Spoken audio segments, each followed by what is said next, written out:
दोस्तों, आज एक विशेष मुद्दा के सामने हम आपके सामने हाजिर हुए हैं और ये बेहद इम्पोर्टेंट मुद्दा है।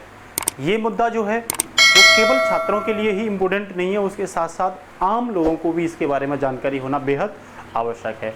और ये मुद्दा है दुनिया का, विश्व का सबसे बड़ा संगठन यूनाइटेड नेशन ऑर्गेनाइजेशन, जिसे हम यूएनए भी कहते हैं। हिंदी में इसे दोस्तों हम संयुक्त राष्ट्र संघ बोलते हैं। बात आती है आखिरकार संयुक्त राष्ट्र संघ को बनाने की आवश्यकता क्यों पड़ी, आखिरकार ऐसी कौन सी परिस्थितियां उत्पन्न हुई तो विभिन्न देशों को संयुक्त राष्ट्र संघ बनाना पड़ा। जब हम इसको जानेंगे तो इसके पीछे के जो हिस्टोरिकल पहलू हैं उनको जानना बेहद आवश्यक है। दोस्तों, जब हम 20वीं सदी की बात करते हैं तो हम ये देखते हैं कि 20वीं सदी का जो पूर्वार्ध था, प्रारंभिक दौर था, 1900 से लेकर के 1950 के बाद के समय तक कोई हम बात कर सकते हैं, तो ये बहुत ज़्यादा क्रांतिकारी और उथल पुथल और अस्थिरता वाला समय रहा है, जिसमें हम दो घटनाओं को विशेषतः कभी नहीं भूल सकते। एक तो प्रथम विश्व युद्ध जो 1914 से 1919 के बीच हुआ, दूसरा सेकेंड वर्ल्ड वॉर, द्वितीय विश्व युद्ध जो 1939 से 1945 के बीच रहा। जब हम प्रथम विश्व युद्ध को देखते हैं, बात आती है आखिरकार ये परिस्थितियाँ क्यों हुई युद्ध वाली। तो जब हम 19वीं सदी को पढ़ते हैं तो उसमें हमें एक चीज़ समझ में आती है, जो पश्चिमी देश थे, जो थोड़ा आर्थिक रूप से वर्चस्व स्थापित किए हुए देश थे, उन्होंने अपने क्षेत्रीय विस्तार के लिए, औपनिवेशिक विस्तार के लिए, धार्मिक कट्टरता मतलब अपने धर्म के प्रति वर्चस्व हासिल करने के लिए विभिन्न देशों पर अपना औपनिवेशिक तंत्र स्थापित किया। और औपनिवेशिक तंत्र स्थापित करके उनका सामाजिक रूप से, उनका आर्थिक रूप से, उनका राजनीतिक रूप से, उनका सांस्कृतिक रूप से दोस्तों इन देशों ने शोषण किया। जिनमें ब्रिटेन को ले लें, जिनमें हम फ्रांस को ले लें, अन्य भी इनके साथ देश थे जिन्होंने अपनी छोटी छोटी बस्तियां बना करके उन पर बड़े पैमाने पर उनके जो प्राकृतिक संसाधन थे उनको यूज़ किया और अपनी संस्कृति को वहां पर फॉलो किया। इनमें कई घटनाएं हैं, जैसे प्रथम विश्व युद्ध। प्रथम विश्व युद्ध की बात करें तो इसमें सभी देश तो नहीं शामिल हुए, पूरा विश्व तो इसमें नहीं शामिल हुआ, लेकिन पूरा विश्व इससे प्रभावित जरूर हुआ था। पूरा विश्व इससे सामाजिक रूप से, आर्थिक रूप से, राजनीतिक रूप से और सांस्कृतिक रूप से क्या हुआ था, डायरेक्ट इनडायरेक्ट प्रभावित हुआ था, जिससे लोगों के, देशों के आपस के व्यापारिक संबंध प्रभावित हुए और बड़े पैमाने पर महंगाई देखी गई और लोग जो देश थे उनमें आर्थिक रूप से मंदी को भी देखा गया। ठीक है ना, इससे आर्थिक अस्थिरता देशों के बीच उत्पन्न हुई, विश्व तिलमिला सा गया था। तब आवश्यकता हुई थी कि क्यों ना कुछ ऐसा संगठन बनाया जाए जिससे कि प्रथम विश्व युद्ध जैसी कंडीशन अब नेक्स्ट जा करके कोई उत्पन्न ना हो। मतलब मेरा कहने का मतलब है दूसरा विश्व युद्ध अब आगे ना बने। तो मैं बात करता हूं कि प्रथम विश्व युद्ध जब स्टार्ट हुआ था वर्ष 1914 में, तो इसका समापन जब हुआ था तो समापन में जर्मनी ने वर्साई की संधि पर क्या किए थे, हस्ताक्षर किए थे। ठीक है ना, अब पूछ लेगा कि भाई वर्साई की जो संधि थी उस पर हस्ताक्षर कब किए गए, तो आप याद रखना 28 जून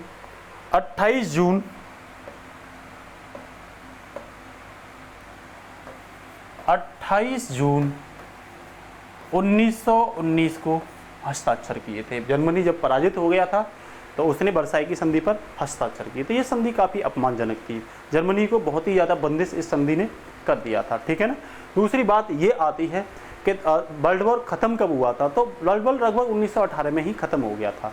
तो अमेरिका के एक राष्ट्रपति थे इस समय, उनका नाम था वुडरो विल्सन, उनका नाम था वुडरो विल्सन ने प्लान बनाया कि कुछ ऐसी संस्था बनाई जाए जो आगे जाकर के द्वितीय विश्व युद्ध जैसी कंडीशन उत्पन्न ना हो।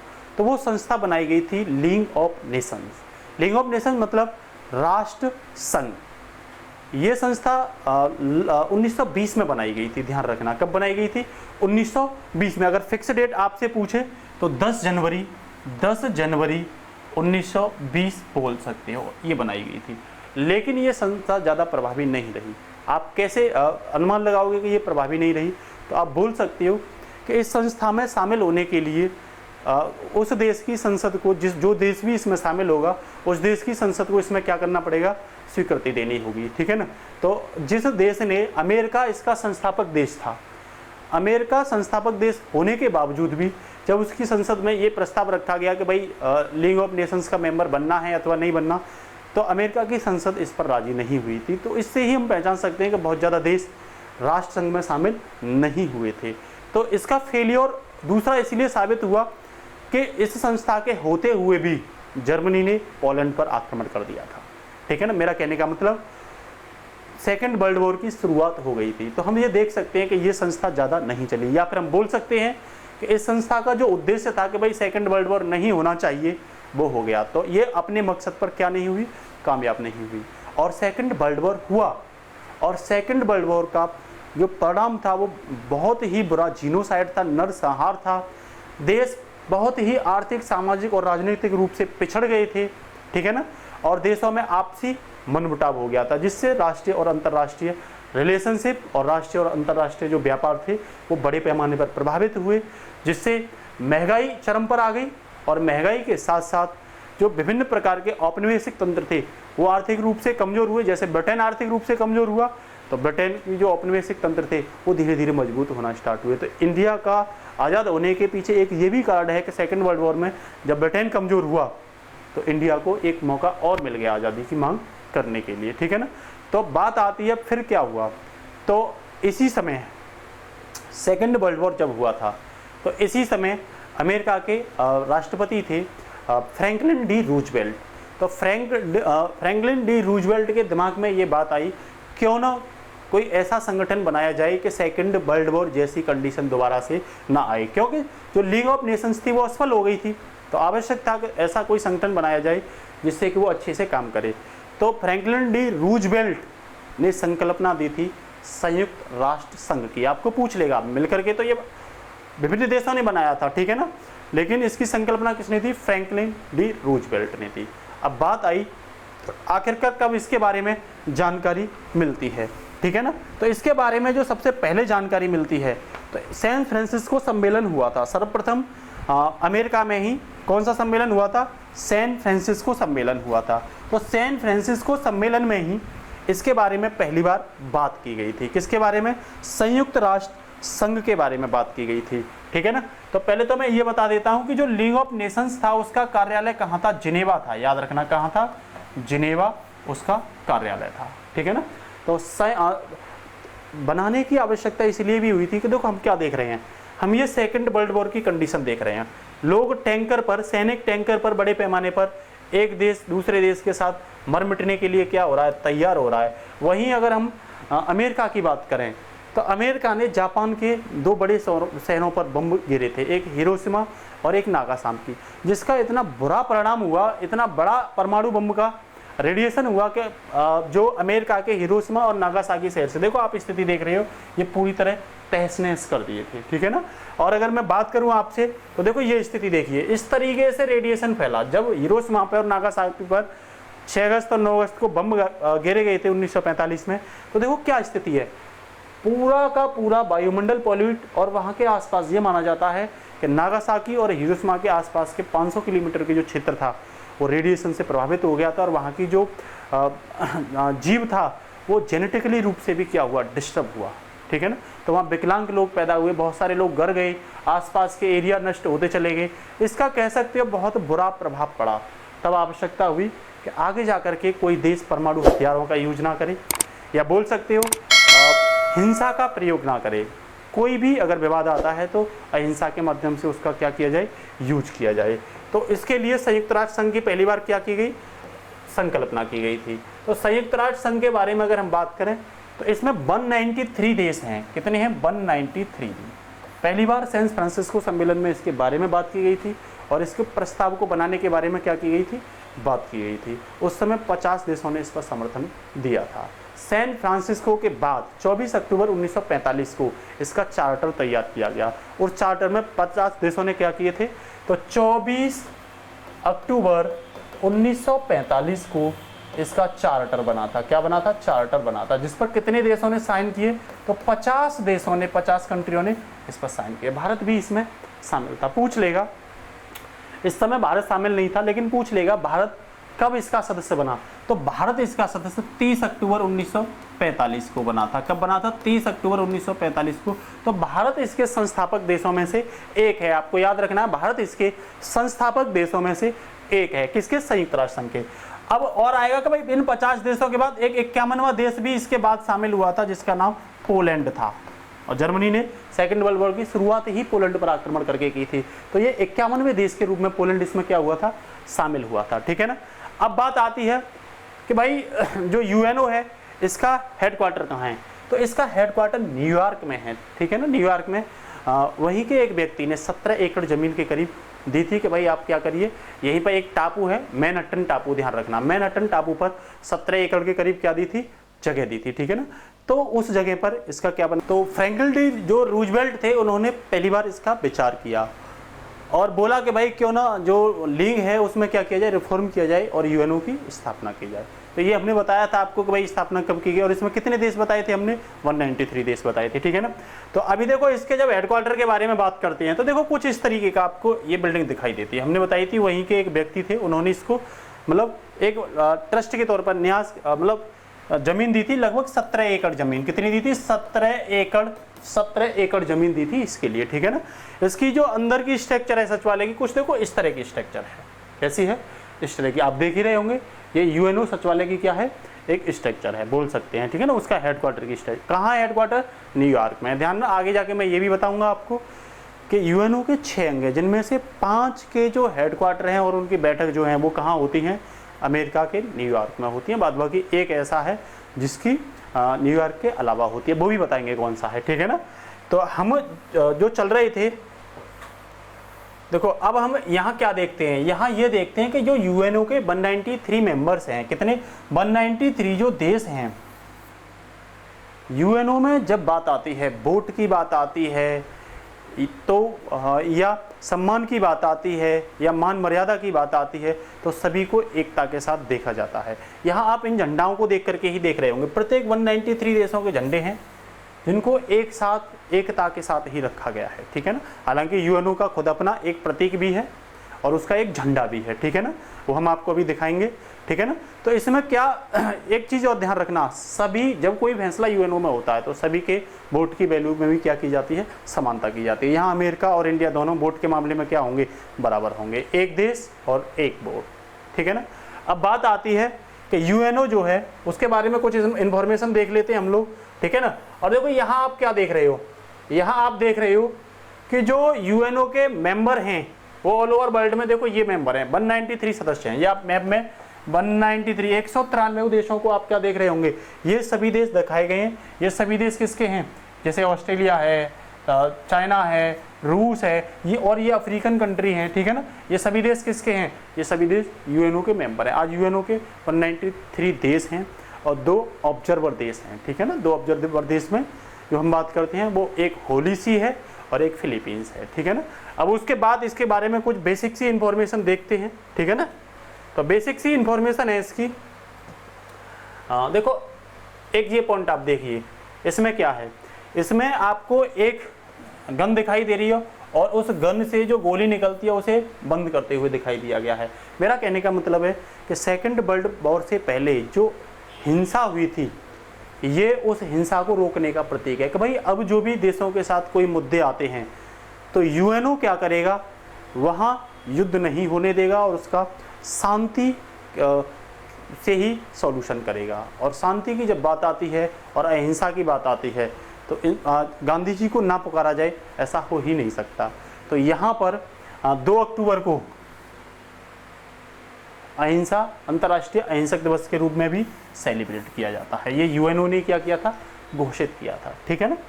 तो अब देखो मैं ये आपको दिखा रहा हूँ, ये यूएनओ का क्या है, ये यूएनओ का प्रतीक है, नेशनल एंथम है, ठीक है ना। इसमें क्या देख रहे हैं, देखो ये जैतून की शाखाएं हैं, ये क्या हैं, ये जैतून की शाखाएं हैं।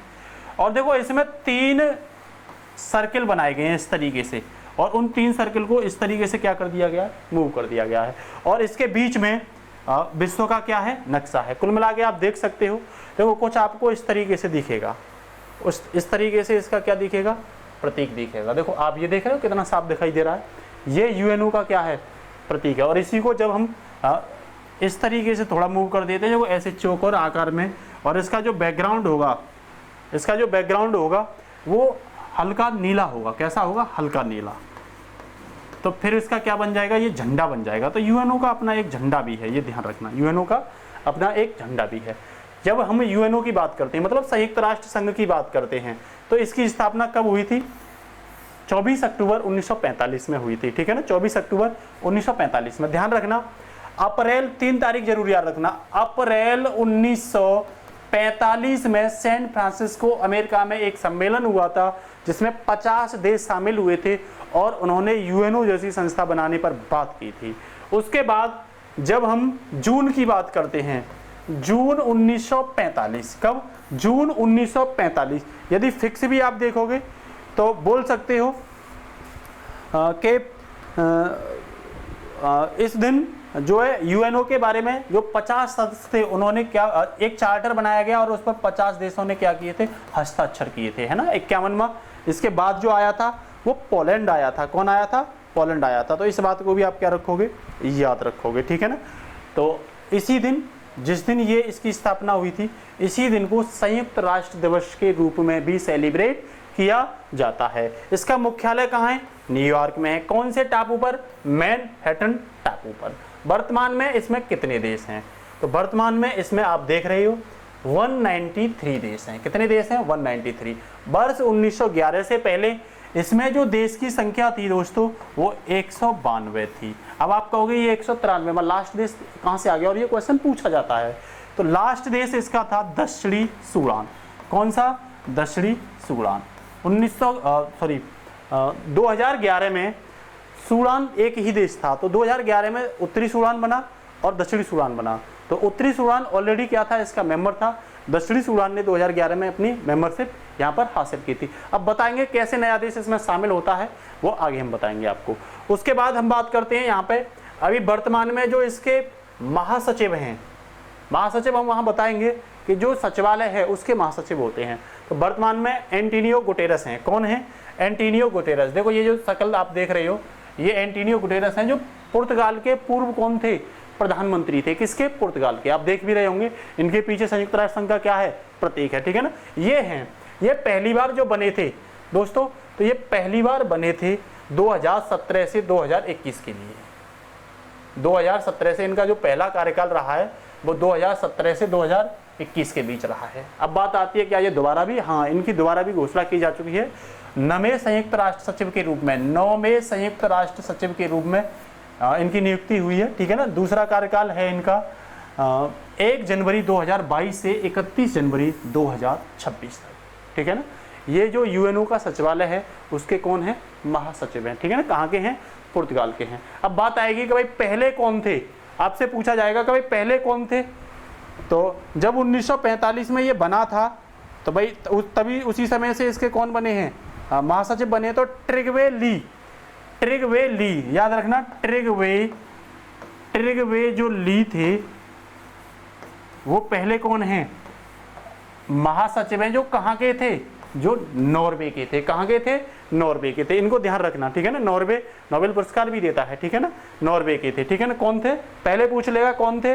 अब ध्यान रखना ये भी पूछ लेगा कि ऐसे कौन से महासचिव रहे हैं जिन्होंने अपने कार्यकाल के बीच से ही क्या दिया है? त्याग पत्र दिया है। तो उनका ही नाम रखना, ट्रिगवे ली ने ही त्याग पत्र दिया था, ठीक है ना। और एक क्वेश्चन ये भी पूछ लिया जाएगा कि भाई कार्यकाल में मृत्यु किसकी हुई थी?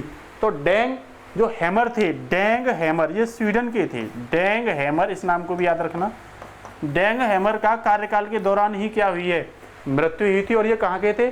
स्वीडन के थे, ठीक है ना। और पूछ लेगा कि भाई पश्चिमी देशों के अलावा एशिया से भी कोई रहा है? तो बिल्कुल, जो यूथांट का नाम याद रखना। यूथांट ये हमारे ही पड़ोसी देश बर्मा के थे, ठीक है ना। तो ये भी क्या रहे हैं? ये भी संयुक्त राष्ट्र सचिव के महासचिव रहे हैं, ठीक है ना। और पूछ लेगा सबसे छोटा कार्यकाल किसका रहा है? तो मिस्र के थे जिनका नाम था बुटरोस बुतोस ढाली। बुटरोस बुतोस ढाली, ठीक है ना। तो बुतरोस बुतोस ढाली जिनका कार्यकाल लगभग 4 साल के लिए रहे थे। ये कितने वर्ष के लिए रहे थे? 4 साल के लिए रहे थे। इसके अलावा जब हम वर्तमान एंटोनियो गुटेरेस की बात करते हैं तो ये इससे पहले 2005 से लेकर के 2015 तक लगभग 10 साल इन्होंने जो रिफ्यूजी हैं, शरणार्थियों के लिए संयुक्त राष्ट्र के उच्च आयुक्त के रूप में भी इन्होंने क्या किया है?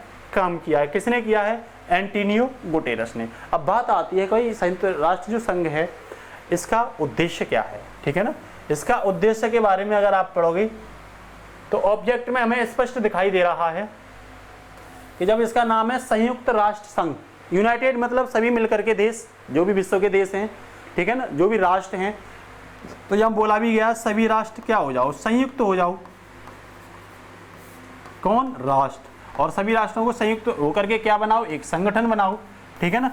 और ये संगठन शांति और विश्व की या शांति और सुरक्षा के लिए क्या करेगा, काम करेगा। और ये शांति सुरक्षा क्या होंगी, चाहे सामाजिक शांति, राजनीतिक शांति, आर्थिक शांति, सामाजिक सुरक्षा, राजनीतिक सुरक्षा, आर्थिक सुरक्षा, इनमें ये क्या करेंगे, विभिन्न देशों के बीच काम करेंगे। यदि कोई देश, एक तो ये ध्यान रखना, जो आपराधिक मामले होते हैं, जो लड़ाइयाँ होती हैं, बोल सकते हो जो वॉर क्राइम होते हैं, वॉर क्राइम को रोकने का प्रयास करते हैं। इनमें विशेषतः जो अंतर्राष्ट्रीय न्यायालय है वो इस पर काम करता है। साथ ही साथ यदि कोई देश क्षेत्र विस्तार के लिए युद्ध करता है, जो परिस्थितियां पहले रही थी उनको रोकने का ये काम करते हैं, ठीक है ना। तो इसका उद्देश्य है कि अंतर्राष्ट्रीय जो कानून हैं उनको सुविधाजनक तरीके से बनाने के लिए सहयोग करना इसका काम है, ठीक है ना। चाहे वो समुद्र को लेकर के हो, चाहे वो विभिन्न प्रकार के युद्धों को लेकर के कानून हो, चाहे वो विभिन्न प्रकार के आर्थिक रूप से व्यापार वाणिज्य से रिलेटेड कानून हो, सबको मिलाकर के इसकी जो विभिन्न संस्थाएं हैं वो क्या करेंगी, चाहे वो खाद्यान्न से रिलेटेड हो, जैसे भुखमरी किसी प्रांत देश में पड़ रही है तो उसको रोकना है, उससे रिलेटेड कानून बनाने हो, तो ये सभी देश मिलकर के उस पर क्या करते हैं, अंतर्राष्ट्रीय मानक के अनुसार कानून बनाने के लिए सहयोग करते हैं। और अंतर्राष्ट्रीय सुरक्षा भी इसकी जिम्मेदारी है, इसका भी एक उद्देश्य है। अंतर्राष्ट्रीय स्तर पर विभिन्न प्रकार की सुरक्षा, सामाजिक, आर्थिक, राजनीतिक सुरक्षा की जिम्मेदारी इसकी होती है। और साथ साथ आर्थिक विकास भी इसका क्या है, एक उद्देश्य है। मतलब कोई देश एक तरफा आर्थिक शोषण ना करे, सभी का सस्टेनेबल तरीके से क्या होना चाहिए, विकास होना चाहिए, ठीक है ना। और समाज की क्या होनी चाहिए, समाज प्रोग्रेस करना चाहिए, सामाजिक प्रकृति भी इसका क्या है, उद्देश्य है। और जो ह्यूमन राइट्स हैं उनका भी इन देशों के माध्यम से क्या रखा जाता है, ध्यान रखा जाता है। तो ये भी इसका क्या होगा, एक उद्देश्य होगा। उसके साथ साथ विश्व में शांति स्थापित करना, ऐसी संधियां बनाना, ऐसे समझौते बनाना, ऐसे संगठन बनाना जिससे विश्व में क्या हो, शांति स्थापित हो, वो भी इसका क्या है, एक लक्ष्य है, ठीक है ना। उसके साथ साथ बात आती है कि भाई इसकी संरचना क्या है, इसकी संरचना या बोल सकते हो इसके अंग क्या हैं, ठीक है ना। संरचना के साथ साथ बोल सकते हो भाई इसके अंग क्या हैं। तो इसके 6 अंग हैं, कितने हैं, 6 अंग हैं। यूएनओ के 6 पार्ट हैं, अंग हैं। ध्यान रखना, जिनमें से 5 तो आज भी सक्रिय रूप से काम कर रहे हैं, 5 तो आज भी सक्रिय रूप से काम कर रहे हैं, एक है जो सक्रिय रूप से काम नहीं कर रहा है। पूछेंगे वो कौन सा है, तो वो इसका देखो इसमें लिख भी रहा होगा, ट्रस्टीशिप काउंसिल, मतलब न्यास, इसे न्यास बोलते हैं। ये 1994 से इसने कोई भी ऑपरेशनल वर्क नहीं किया, हालांकि ये खत्म नहीं हुआ, ये भी आज भी यूएनओ का पार्ट है, लेकिन ये खत्म नहीं हुआ। अब बात आती है कौन कौन से यूएनओ के अंग हैं। तो आप देख रहे होंगे स्पष्ट रूप से, एक यूएनएससी, यूनाइटेड नेशन जो है, यूनाइटेड नेशन काउंसिल जो है वो है यूएनएससी बोलते हैं, इसे सुरक्षा परिषद बोलते हैं। एक यूनाइटेड नेशन जनरल असेंबली है, ठीक है ना, ये सबसे बड़ी है। जो भी यूएनओ के सदस्य होंगे वो इसके भी सदस्य होंगे, ठीक है ना। एक है आर्थिक एवं सामाजिक परिषद, तीसरी ये होगी, चौथी यूएनओ का सचिवालय, और 5वीं जो है वो अंतर्राष्ट्रीय न्यायालय, और 6ठी न्यास। ये क्या है, ये इसके अंग हैं। अब बात आती है, सबसे पहले हम डिस्कशन करते हैं आम सभा का। किसका करते हैं, आम सभा, यूनाइटेड नेशन जनरल असेंबली की बात करते हैं। एक चीज़ और मैं आपको यहाँ स्पष्ट कर देता हूँ कि यूएनओ की जो बैठक है वो प्रतिवर्ष होती है और लगभग सितंबर के महीने में स्टार्ट हो जाती है, और ये लगभग कहाँ तक चलती है, ये दिसंबर तक चलती है। उस बैठक में बैठ करके जो यूनाइटेड नेशन ऑर्गेनाइजेशन के उद्देश्य हैं उन पर क्या की जाती है, चर्चा की जाती है। तो इनमें सबसे पहले अगर मैं बात करूँ आपको, तो इसमें क्या होता है, जैसे सितंबर में ये बैठक जब ऑर्गेनाइजेशन होती है तो ये कंपलसरी होता है कि जो 193 इसके देश हैं उनके जो शासना प्रमुख हैं, राष्ट्र प्रमुख की बात नहीं हो रही, शासना प्रमुख जो होते हैं वो शामिल होते हैं इसमें। ध्यान रखना, मिनिमम 1 सदस्य तो शामिल होगा ही होगा, लेकिन मैक्सिमम 5 सदस्य तक क्या होंगे, इसमें शामिल होंगे। लेकिन 1 से अधिक अगर सदस्य शामिल होते हैं तो उनके विचार भी एक ही होने चाहिए। ऐसा नहीं है कोई कुछ कह रहा है और कोई कुछ कह रहा है। तो यहाँ प्रधानमंत्री भी क्या होता है, जो शासन अध्यक्ष होता है वो इसमें क्या होता है, कंपल्सरी रूप से शामिल होता है। किसमें, यूएनओ की जो बैठक होती है, ठीक है ना। अब हम बात करते हैं इसका पहला अंग, मेरा कहने का मतलब महासभा। तो पहले तो बात आती है कि महासभा जो होती है वो सबसे बड़ी संस्था है। क्या है ये? सबसे बड़ी संस्था है। जो सदस्य यूएनओ का सदस्य होगा वो सभी सदस्य महासभा के भी क्या होंगे? सदस्य होंगे। ठीक है ना। महासभा जो बाद बाकी 5 हैं, अंतर्राष्ट्रीय न्यायालय, सचिवालय और न्यास और आर्थिक सामाजिक परिषद और सुरक्षा परिषद, यदि इसके सदस्यों का चयन करना है तो निश्चित रूप से महासभा के सदस्यों का भी क्या करना पड़ेगा। ये महासभा जो है जितनी भी जो बॉडी हैं, 5 से 6 बॉडी हैं, उनके लिए क्या करती है? उनको निर्धारित करती है कि उसका मेंबर कौन होगा। उसके साथ साथ यदि हमें यूएनओ में भी कोई देश शामिल करना है तो उसके भी चुनाव कौन करती है? ये महासभा के सभी सदस्य बैठ करके उसका चुनाव करते हैं। अब देखो ये बहुत बड़ा काम कर रही है, इसीलिए इसे विश्व की लघु संसद भी कहा जाता है। क्या महासभा को क्या बोला जाता है? विश्व की लघु संसद। मतलब विश्व की विश्व की लघु संसद भी इसे कहा जाता है। ठीक है ना। पूछ लेगा कि भाई इसकी महासभा की जो पहली महिला अध्यक्ष हैं वो कौन रही थी? तो ध्यान रखना, विजय लक्ष्मी पंडित भारत की थी पहली महिला अध्यक्ष। ऑल ओवर में बात कर रहा हूं तो विजय लक्ष्मी पंडित इस महासभा की क्या रही थी? इस महासभा की अध्यक्ष रही थी। और महिला अध्यक्ष, पहली महिला अध्यक्ष के रूप में आपसे पूछ लिया जाएगा। इसकी बैठक कब होती है? सितंबर से दिसंबर तक के बीच में यूएनओ की क्या होती है? बैठक होती है। इस चीज़ को भी ध्यान रखना।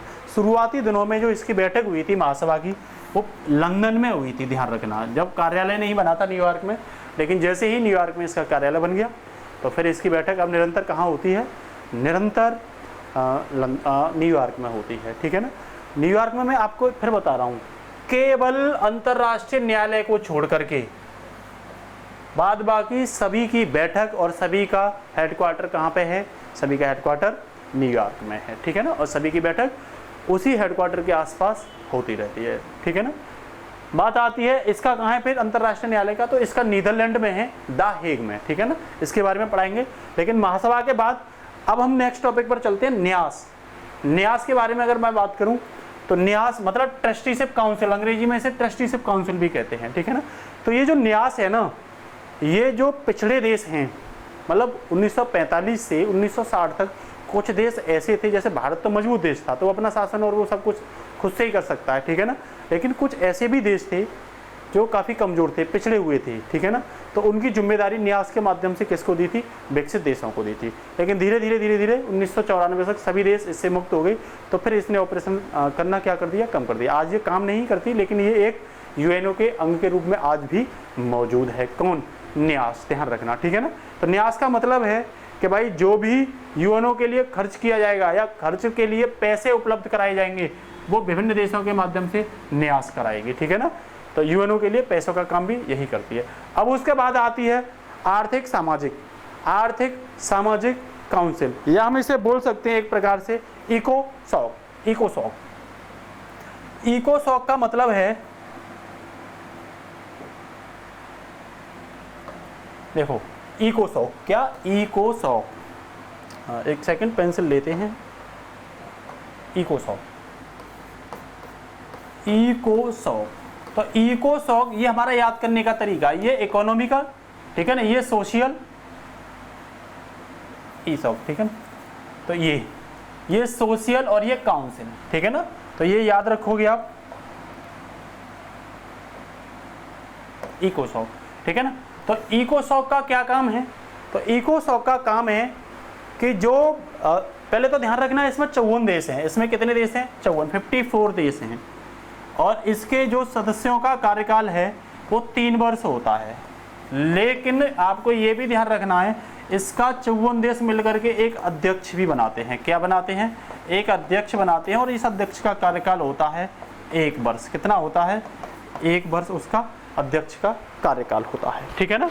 उसके साथ साथ आपको और क्या रखना है इसमें, और ये याद रखना है कि ये काम करती है, पहले ही इसमें लोग बोल रखा है, आर्थिक और सामाजिक मुद्दों पर। विभिन्न देशों में जो आर्थिक और सामाजिक मुद्दे से रिलेटेड काम होते हैं उस पर काम करती है सामाजिक आर्थिक परिषद। ठीक है ना। इसके साथ साथ और आपसे पूछ लेगा कि भाई इसमें सामाजिक आर्थिक परिषद के माध्यम से कैसे काम किया जाता है। तो जैसे ILO का गठन इसने किया, इंटरनेशनल लेबर ऑर्गेनाइजेशन, तो जो मजदूरों से संबंधित मुद्दे होते हैं उनको ये देखती है। ठीक है ना। फूड एंड एग्रीकल्चर ऑर्गेनाइजेशन, तो जो खाद्यान्न से रिलेटेड या कृषि से रिलेटेड जो भी मुद्दे होते हैं उनको ये देखती है। उसके साथ साथ जैसे यूनेस्को, यूनेस्को भी इसी के अंतर्गत आती है। यूनेस्को, तो यूनेस्को शिक्षा से रिलेटेड या विरासतों से रिलेटेड, विरासतों को संरक्षित रखने से संबंधित काम करती है। इसमें और भी आते हैं जैसे यूनिसेफ, तो यूनिसेफ जो है वो महिला और बच्चों के कल्याण से संबंधित बातें करती है, उनके स्वास्थ्य से संबंधित, उनकी शिक्षा से संबंधित काम करती है। तो ये सब किसके साथ मिलकर के काम करते हैं, ये इको सब के साथ मिलकर के काम करते हैं, ठीक है ना। उसके बाद ही अब आता है IJ, मतलब इंटरनेशनल जुडिशरी, अंतर्राष्ट्रीय न्यायालय। तो अंतर्राष्ट्रीय न्यायालय की अगर मैं बात करूं तो मैंने ये बताई थी कि भाई अंतर्राष्ट्रीय जो न्यायालय है, इस अंतर्राष्ट्रीय न्यायालय का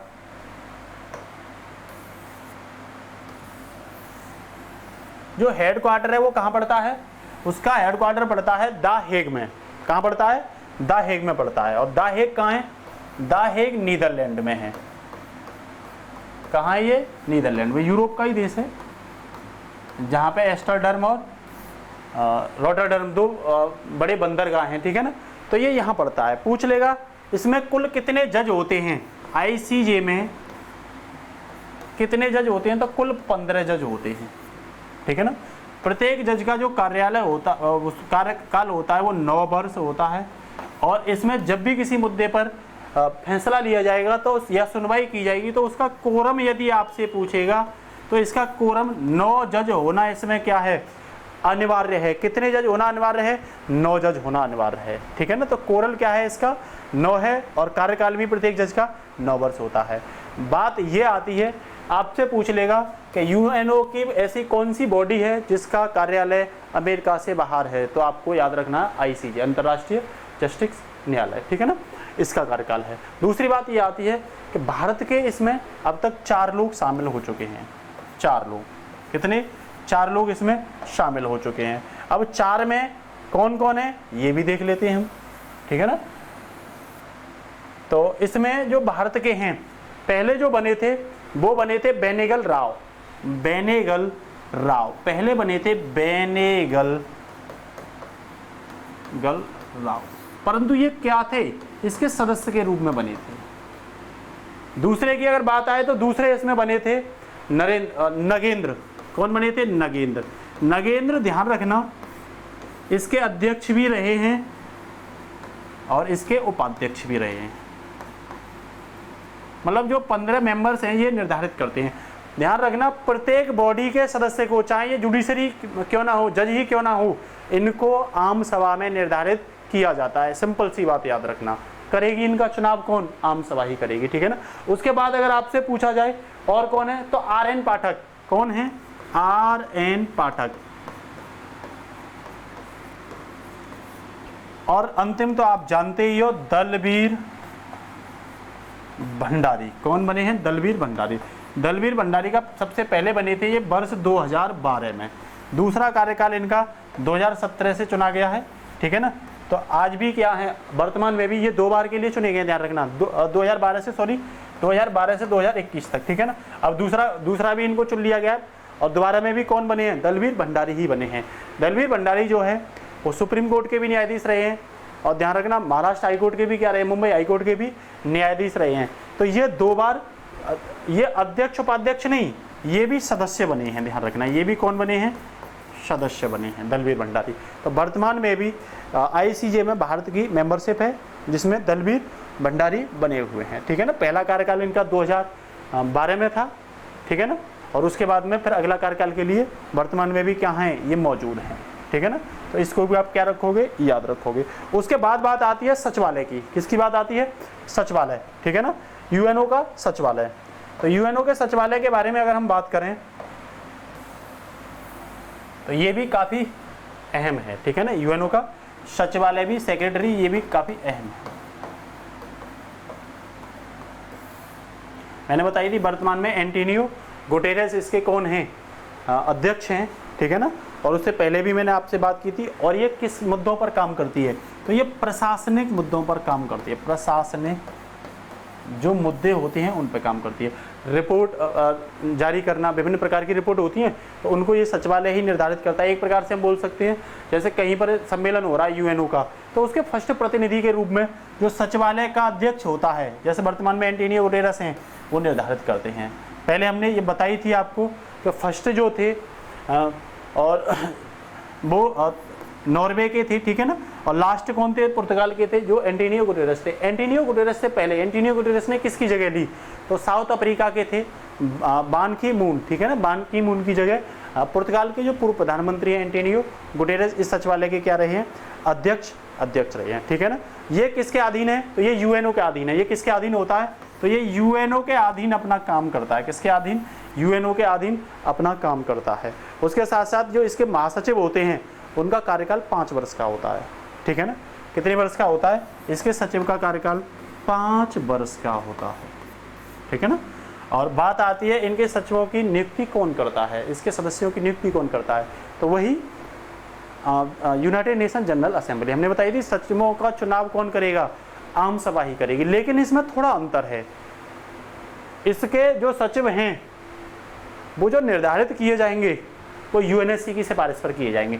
इसमें यूएनएससी की सिफारिश की जाएगी, यूनाइटेड नेशन जनरल काउंसिल की क्या की जाएगी, सिफारिश की जाएगी। उस सिफारिश के आधार पर आम सभा क्या करेगी, महासचिव और उनके सदस्यों का निर्धारण करेगी, ठीक है ना।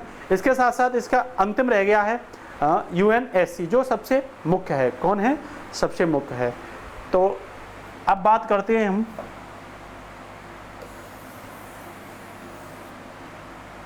यूएनएससी, यूनाइटेड नेशन, ये अंतिम है सिक्योरिटी काउंसिल, ठीक है ना। तो यूनाइटेड नेशन सिक्योरिटी काउंसिल में 15 मेंबर होते हैं, ठीक है ना। 10 तो अस्थायी होते हैं, टेम्पररी, और 5 जो सदस्य हैं वो स्थायी होते हैं। जो अस्थायी सदस्य हैं इनका कार्यकाल 2 वर्ष के लिए होता है, ठीक है ना, 2 वर्ष, और इनका कार्यकाल अनिश्चित काल के लिए होता है, बोल सकते हो अनंत होता है। जो 5 सदस्य हैं, 5 सदस्यों में कौन है, तो ध्यान रखना, यूएसए मतलब अमेरिका, ब्रिटेन,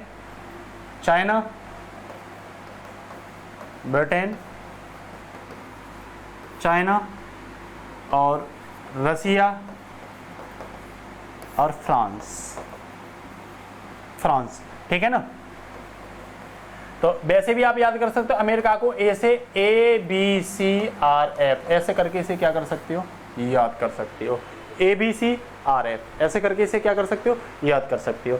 ये जो 5 सदस्य हैं इनको वीटो पावर दी गई है। क्या दी गई है, वीटो पावर, केवल इनको। बोलबाला भी हम कह सकते हैं। यूनाइटेड नेशन सिक्योरिटी काउंसिल में इन्हीं का क्या रहता है, बोलबाला रहता है, इन 5 देशों का, ठीक है ना। तो अब आपको अगर मैं इन 5 देशों को दिखाने की कोशिश करूं, ठीक है ना, तो हम मैप में देखते हैं इनको, ये कहाँ है, ये याद तो भी हो जाएंगे आपको, ठीक है ना। तो देखो, एक तो मैंने बताई थी ब्रिटेन है, तो देखो ये रहा ब्रिटेन, ये इसका कौन है, मेंबर है। दूसरा अगर मैं बात करूं तो फ्रांस, देखो इसी स्पेन के ऊपर ये फ्रांस है, ये भी इसका सदस्य है। उसके साथ साथ देखो यूएसए, ये रहा यूएसए इसका मेंबर है, ठीक है ना। यूएसए भी क्या है, इसका मेंबर है, यूएसए भी इसका मेंबर है। इसके साथ साथ देखो चाइना इसका मेंबर है, ठीक है ना, और चाइना के साथ साथ इसके ऊपर रसिया भी इसका क्या है, मेंबर है, ठीक है ना। तो ये देश क्या है, इसके मेंबर है, याद रखना है, ये बात भी आपको क्या रखनी है, याद रखनी है, ठीक है ना।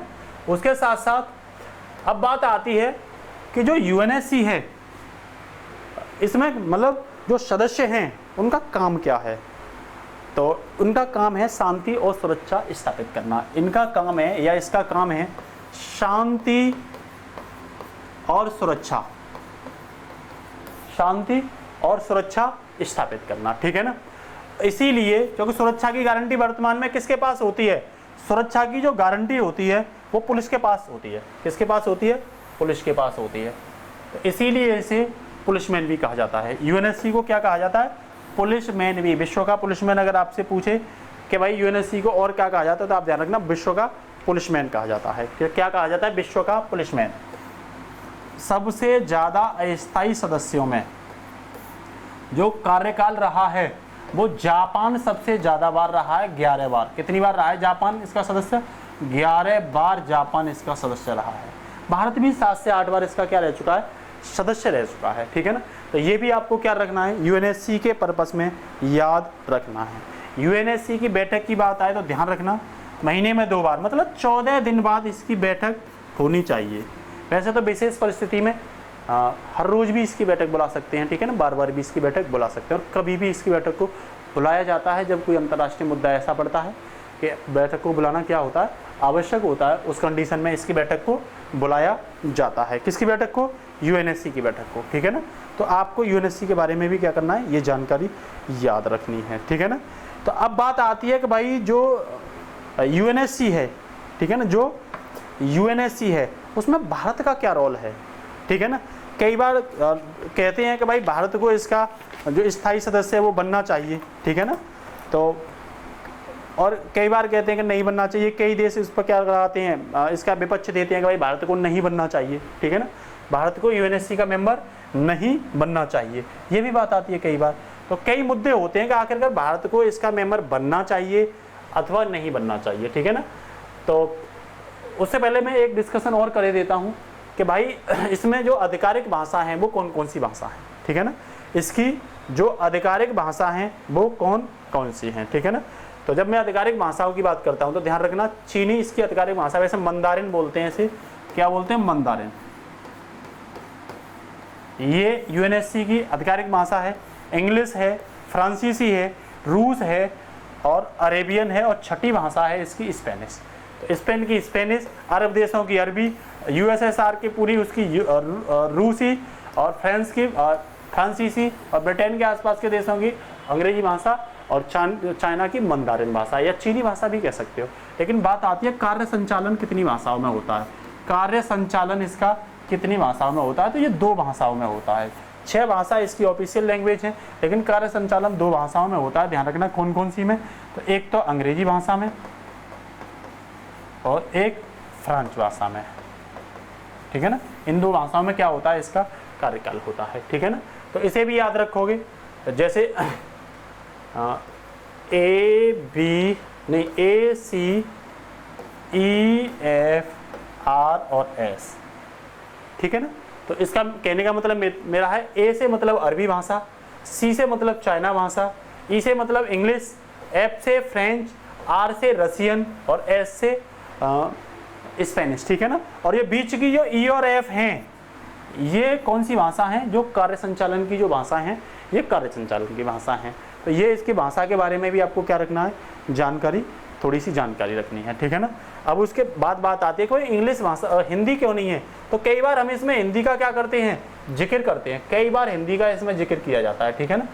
तो आखिर हिंदी को क्यों नहीं लिया जाता, जबकि हिंदी दुनिया में दूसरी सबसे ज़्यादा बोलने वाली क्या है, भाषा है, ठीक है ना। और कई बार तो जो हमारे यहाँ के, एक क्वेश्चन भी बनता है, हमारे यहाँ के जो शासना प्रमुख जाते हैं यहाँ से, ठीक है ना, या कोई मंत्री वगैरह जाते हैं, तो वो हिंदी में ही अपने भाषण देते हैं। तो क्वेश्चन ये भी पूछ लिया जाएगा कि संयुक्त राष्ट्र संघ में सर्वप्रथम किस भारतीय ने हिंदी में स्पीच दिया था, तो आपके सामने हैं अटल बिहारी वाजपेयी जी, ठीक है ना। 1977 में, कब, वर्ष 1977 में पहली बार इन्होंने संयुक्त राष्ट्र संघ में किस में भाषण दिया, हिंदी भाषा में भाषण दिया, ठीक है ना। अब पूछ लेंगे इनके बाद कौन थे, तो बिल्कुल वर्ष 2014 में जो इसका सम्मेलन हुआ था उसमें प्रधानमंत्री नरेंद्र मोदी, जो वर्तमान में प्रधानमंत्री हैं, प्रधानमंत्री नरेंद्र मोदी ने वर्ष 2014 में हिंदी में अपना स्पीच दिया था। उसके बाद हमारी विदेश मंत्री कौन थी, सुषमा स्वराज, इन्होंने वर्ष 2015 में इसमें क्या दिया, हिंदी में भाषण दिया। 2016 में भी जो विदेश मंत्री रहे थे उन्होंने भी क्या दिया था, हिंदी में इसका भाषण दिया था। अब बात आती है भारत को इसका स्थायी मेंबर बनाना चाहिए या नहीं बनाना चाहिए, ठीक है ना। और कई बार तो ये आती है इसका वीटो का इलीगल प्रयोग तो नहीं किया जाता, इसमें जो वीटो है उसका इलीगल तरीके से प्रयोग तो नहीं किया जाता, ठीक है ना। तो उसे तो पहले तो ये क्वेश्चन पूछ लेगा वीटो क्या है, तो वीटो है जब कोई अंतर्राष्ट्रीय देशों के जो मुद्दे यूएनओ में पहुंचते हैं, यूएनएससी में पहुंचते हैं, ठीक है ना, तो वीटो के माध्यम से जो देश उस मुद्दे से खुश नहीं है, कोई विधेयक अगर वहां पहुंचा और मान लो इन 5 देशों में से जो यूएनएससी के स्थायी सदस्य हैं उनमें से कोई एक खुश नहीं है तो उस पर रोक लगा सकता है कि भाई इस विधेयक से मैं सहमत नहीं हूँ, ठीक है ना। इस आधार पर वो क्या लगा सकता है, रोक लगा सकता है। तो पूछ लेगा सबसे ज़्यादा वीटो का प्रयोग किसने किया, तो आपका जवाब होना चाहिए सर्वाधिक वीटो का प्रयोग रसिया ने किया है। रसिया ने कई बार वीटो का प्रयोग जम्मू एंड कश्मीर के मामले पर भारत का समर्थन करने के लिए भी किया है। और वर्ष 1961 के समय रसिया ने जब पुर्तगाली गोवा को लेकर के यूएनओ में पहुंचे थे तो वहां भी उस मुद्दे पर जो रसिया है उसने वीटो लगाई थी, ठीक है ना। चीन कई बार पाकिस्तान के पक्ष में भारत के खिलाफ वीटो का प्रयोग करता है, ठीक है ना। तो कुल मिला के हम कह सकते हैं जब वीटो का अधिकार इन 5 देशों के पास है तो यूएनओ का वर्चस्व भी इनके पास है, ठीक है ना। भारत को इसमें वीटो देने की बात की जाती है। तो वीटो देने के कई तो तर्क हैं कि भारत को देना चाहिए वीटो, ठीक है ना, और कई तर्क हैं कि भारत को वीटो नहीं देना चाहिए, ठीक है ना। तो 2 तर्क हम देख लेते हैं वीटो के, भारत के वीटो के परिप्रेक्ष्य में। एक तो क्या भारत को वीटो देनी चाहिए, ठीक है ना, क्या भारत को वीटो देनी चाहिए, और एक क्या भारत को वीटो नहीं देनी चाहिए। तो अगर मैं नहीं देने के पक्ष में बात करूं तो लोग आवाज उठाते हैं कि भाई भारत ने एनपीटी पर क्या नहीं किया, साइन नहीं किया। अब बात आएगी ये एनपीटी क्या है, तो आपका जवाब होना चाहिए एनपीटी है कि दुनिया के जो देश हैं उन्होंने मिलकर के, या बोल सकते हो स्थायी 5 देश जो हैं यूएनएससी के, इन्होंने मिलकर के ये व्यवस्था बनाई थी कि कोई भी देश परमाणु हथियार इन 5 देशों के अलावा नहीं बनाएगा, ठीक है ना। और एनपीटी पे क्या करेंगे, साइन करेंगे। तो भारत ने एनपीटी पर साइन नहीं किए थे। तो उस समय केवल इन 5 देशों के पास ही, जो यूएनएससी के स्थायी मेंबर थे उनके पास ही क्या थे, परमाणु हथियार थे। तो भारत ने इसीलिए एनपीटी पर साइन नहीं किया था कि भारत के जो पड़ोसी देश हैं, भारत के साथ हमेशा चीन और पाकिस्तान को लेकर के सीमा विवाद होता रहता है। तो पाकिस्तान और चीन जो है परमाणु अटैक ना कर दें, उस परिप्रेक्ष्य में भारत ने इस पर क्या नहीं किया था, हस्ताक्षर नहीं किया था। क्योंकि भारत अगर इस पर हस्ताक्षर कर देता तो भारत परमाणु हथियार नहीं बना पाता। तो भारत ने अपनी एक पॉलिसी यूज की है परमाणु हथियार के संबंध में, नो फर्स्ट यूज और पॉलिसी, मतलब भारत कभी भी पहले से अपने परमाणु हथियार का प्रयोग नहीं करेगा, ठीक है ना। यदि कोई देश भारत पर आक्रमण करता है तो अपने बचने के लिए उस पर जरूर भारत क्या करेगा, अटैक करेगा। तो देश कहते हैं कि भाई भारत कभी भी परमाणु अटैक कर सकता है, तो भारत ने ये साफ कर दिया है कि जो हम पर अटैक करेगा उस पर भारत अटैक करेगा। तो इससे तो स्पष्ट है ना कि 193 देश में बहुत कम देश ऐसे हैं जिनके पास परमाणु हथियार हैं, उसके अलावा तो भारत किसी पर अटैक करेगा ही नहीं ना। और जिनके पास है उन पर भी भारत जब अटैक करेगा तब वो भारत पर क्या करेंगे, अटैक करेंगे, ठीक है ना। तो एनपीटी को लेकर के कहते हैं कि भाई भारत ने एनपीटी पर साइन नहीं किया, इसीलिए भारत को वीटो पावर नहीं देनी चाहिए। दूसरी बात आती है, जो सेकंड आरोप लगाते हैं वो ये लगाते हैं कि भाई सीटीबीटी पर भारत ने हस्ताक्षर नहीं किए। सीटीबीटी, अब सीटीबीटी का मतलब ये है, ये ऐसी संधि है जो परमाणु परीक्षण पर प्रतिबंध लगाती है, विभिन्न देशों के परमाणु परीक्षण पर, और ये बोलती है कि परमाणु परीक्षण ना तो स्थल पर किया जाएगा, जमीन पर किया जाएगा, ना ही वायु में परमाणु का परीक्षण होगा, और ना ही जल में परमाणु जो हथियार होते हैं उनका परीक्षण होगा। तो भारत ने कहाँ किया है, ना भारत ने वायु में परमाणु परीक्षण किया, ना भारत ने जल में किया, और ना ही भारत ने स्थल पर किया। भारत ने जो 1974 में अपना पहला परमाणु परीक्षण किया था, ठीक है ना, वो किया था जमीन के अंदर 18 मई 1974 को। भारत ने कब किया था, 18 मई 1974 को, इस्माइल बुद्धा नाम से किया था। राजस्थान के पोखरण में अटल बिहारी वाजपेयी की उस समय क्या थी, सरकार थी, उस समय किया था, ठीक है ना। तो इस्माइल बुद्धा के नाम से भारत ने पहला, इंदिरा गांधी की सरकार थी उस समय, ठीक है ना, इस्माइल बुद्धा के नाम से किया था, ठीक है ना। अब तीसरा मुद्दा आता है बजट को लेकर के। कुछ लोग कहते हैं भारत का बजट कम है, यूएनओ में भारत का मुश्किल से बजट कितना है, 0.8% बजट है। तो इतने कम बजट वाले को स्थायी मेंबरशिप क्यों दी जाए, या उसे वीटो पावर क्यों दी जाए। हालांकि इसको हम बताएंगे बजट को लेकर के कि भारत इसके अलावा विश्व शांति के लिए जो सेना भेजता है, या भारत WHO में, जो यूएनओ का अंग है, WHO में स्वतंत्र अंग है यूएनओ का, ध्यान रखना, WHO में जो भी दवा भेजता है वो बिल्कुल फ्री भेजता है विभिन्न राष्ट्रों के लिए। जैसे अभी वैक्सीन भी भेजी है। एक समय भारत को पोलियो की राजधानी कहा जाता था, और भारत ने साबित किया था, आज भारत पोलियो मुक्त हो चुका है, ठीक है ना। तो भारत पोलियो की दवा भी बड़े पैमाने पर विभिन्न देशों के लिए फ्री भेजता है। तो ये तो भारत के लिए प्लस पॉइंट है ना। लेकिन कहते हैं कि भाई बजट नहीं दे रहा, एक तरफा बोल देते हैं देश, ठीक है ना, कि बजट है दूसरा CTBT पर हस्ताक्षर नहीं किए, तीसरा NPT। चौथा जो मुद्दा लेते हैं कि भाई क्यों नहीं भारत को होना चाहिए, तो जम्मू एंड कश्मीर का मुद्दा। कि भारत जो है, अगर भारत के हाथ में वीटो आ गई तो भारत पाकिस्तान को जम्मू एंड कश्मीर के मुद्दे पर आसानी से डिफीट दे देगा और ये मोनोटोनी स्थापित हो जाएगी। ठीक है ना, कि पाकिस्तान जब भी जम्मू एंड कश्मीर का मुद्दा लाएगा यूएनओ में तो निश्चित रूप से उस पर क्या लगा देगा भारत, वीटो लगा देगा। तो इसीलिए भारत को क्या नहीं दी जाती, वीटो नहीं दी जाती। अब बात आती है कि भारत को क्यों वीटो दी जानी चाहिए, इसके सकारात्मक पक्ष क्या होंगे। भारत को वीटो देने के सकारात्मक पक्ष क्या होंगे, पॉजिटिव पक्ष क्या होंगे, ठीक है ना। तो प्लस पॉइंट हैं भारत के कि आखिरकार इसीलिए भारत को दी जानी चाहिए। तो पहला है कि भारत जब से ये यूएनओ बना 1945 से ही भारत इसका संस्थापक देश है। भारत क्या है, इसका संस्थापक देश है। तो संस्थापक देश है तो निश्चित रूप से एक संस्थापक देश को भारत की यूएनओ की स्थायी मेंबरशिप और उसके साथ साथ यूएनओ की वीटो पावर का भी अधिकार भारत के पास होना चाहिए। दूसरा, जब मैं यूएनओ के और क्यों देना चाहिए भारत को, तो जब मैं यूएनओ के ऑब्जेक्ट को पढ़ता हूँ तो यूएनओ का मकसद है कि विश्व में डेमोक्रेटिक जो रूल है उसे स्थापित तो करना, विश्व में लोकतंत्र को स्थापित करना किसका उद्देश्य है, भारत का उद्देश्य है। तब लोकतंत्र की बात आती है तो दुनिया में विश्व में सबसे बड़ा लोकतंत्र देश कौन है, भारत है। तो इस उद्देश्य के आधार पर भी भारत को वीटो का अधिकार मिलना चाहिए। ठीक है ना। तीसरी बात आती है कि यूएनओ का उद्देश्य है आतंकवाद पर रोक लगाना, आतंकवाद पर रोक लगाना। इसमें भी भारत हमेशा समर्थन करता है। जब भी आतंकवाद का मुद्दा आया होगा तो उसे रोकने के लिए भारत सबसे आगे आया होगा। और भारत की जमीन से आज तक कोई भी आतंकी इशू नहीं उठा और ना ही कोई आतंकी जन्मा है। भारत ने हमेशा, चाहे वो सर्जिकल स्ट्राइक हो, चाहे वो पाकिस्तान की एयर स्ट्राइक हो, आतंकवाद को हमेशा जड़ से मिटाने की बात की है। और जहां भी आतंकवाद को मिटाने के मुद्दे आते हैं भारत सबसे पहले उसमें आगे आता है। ठीक है ना।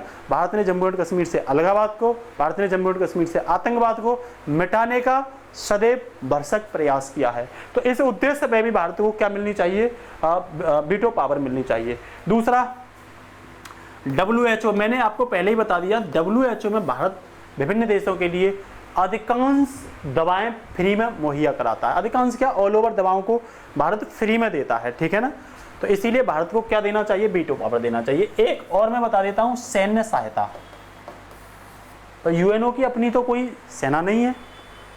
जब भी विभिन्न देशों के बीच कोई विवाद आता है, मान लो दो देशों के बीच कोई लड़ाई चल रही है और अब वो लड़ाई विराम हो गई, ठीक है ना, यूएनओ ने उसे शांत करा दिया, तो वो देश दोबारा ना लड़ें उसके लिए क्या भेजी जाती है, वहाँ पे सेना भेजी जाती है।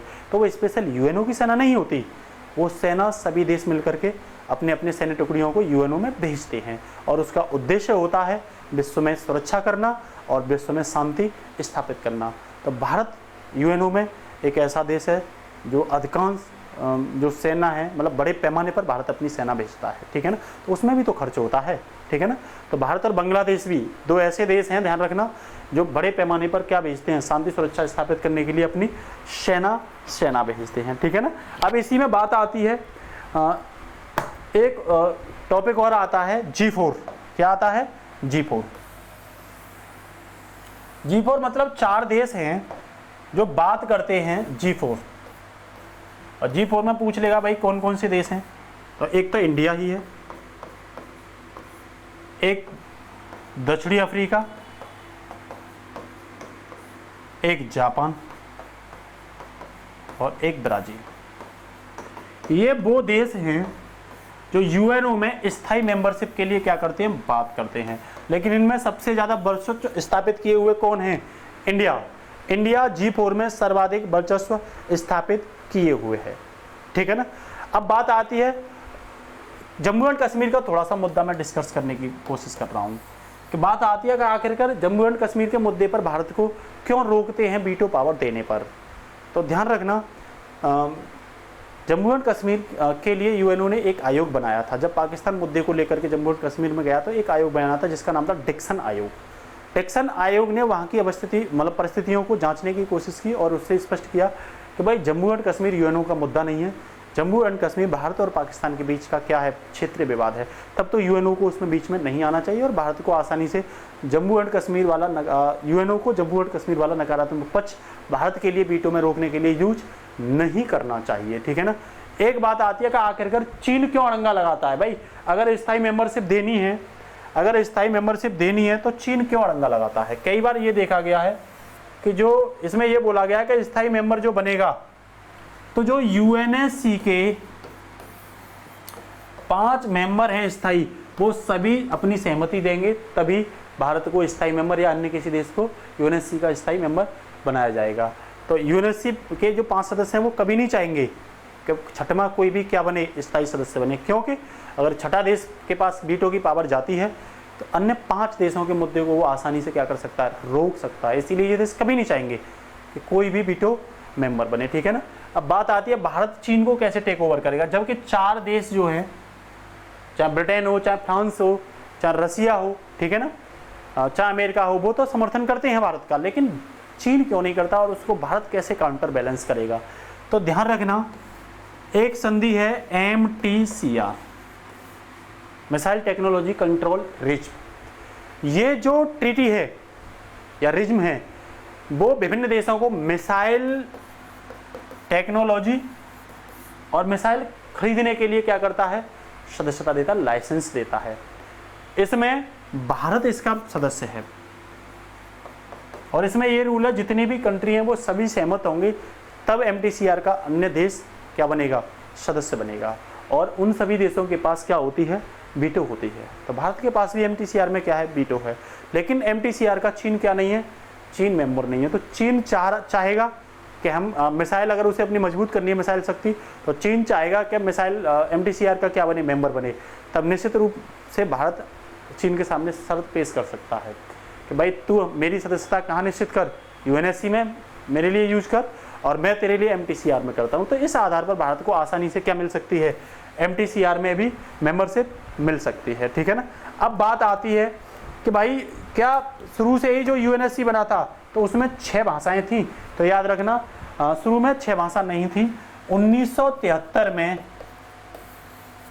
यूएनओ में 2 भाषाएं ऐड की गई थी, एक तो अरबी, ठीक है ना, और एक स्पेनिश, ये 6 भाषाएं उसमें क्या की गई थी, ऐड की गई थी, ठीक है ना। तो पूछ लेगा आखिरकार यूएनओ क्यों बना, तो आप बनाओगे द्वितीय विश्व युद्ध के जो विजेता जो देश थे उन्होंने कोशिश की थी इसको बनाने की, ठीक है ना। यूएनओ क्या है, इंटर गवर्नमेंटल क्या है, एक संगठन है, मतलब अकेला किसी देश की सरकार इसमें इंक्लूड नहीं है। जो 193 देश हैं उन सभी की सरकार इसमें क्या है, इंक्लूड है, ठीक है ना। तो आज के लिए हम इतना ही छोड़ते हैं, फिर नेक्स्ट मुद्दे इससे रिलेटेड आगे बताएंगे, उसमें बताएंगे MTCR क्या होती है या अन्य जो भी संगठन है उसको भी बताएंगे, ठीक है ना। तो आज के लिए इतना ही, थैंक यू।